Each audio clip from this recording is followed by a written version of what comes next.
19 வயதுக்குட்பட்ட ஆசிய கிண்ண கிரிக்கெட் போட்டிகளில் இந்திய பாகிஸ்தான் அணிகள் இறுதிப் போட்டிக்கு தேர்வாகியிருக்கின்றன. இலங்கையை தோற்கடித்து இந்தியாவும் பங்களாதேஷை தோற்கடித்து பாகிஸ்தானும் இறுதிப் போட்டியை எட்டியிருக்கின்றன. இந்த இறுதிப் போட்டி வருகின்ற ஞாயிற்றுக்கிழமை இடம்பெறவிருக்கிறது.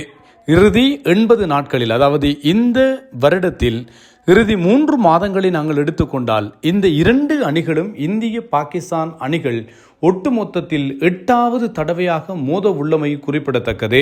இந்திய ஆடவர் அணி, இந்திய மகளிர் அணி, அதே போன்று இந்த இளையோர் அணி என்று சொல்லி பாகிஸ்தானுக்கு எதிரான போட்டிகளில் இப்படி 8வது தடவையாக விளையாட இருக்கின்றமை சுட்டிக்காட்டத்தக்கது.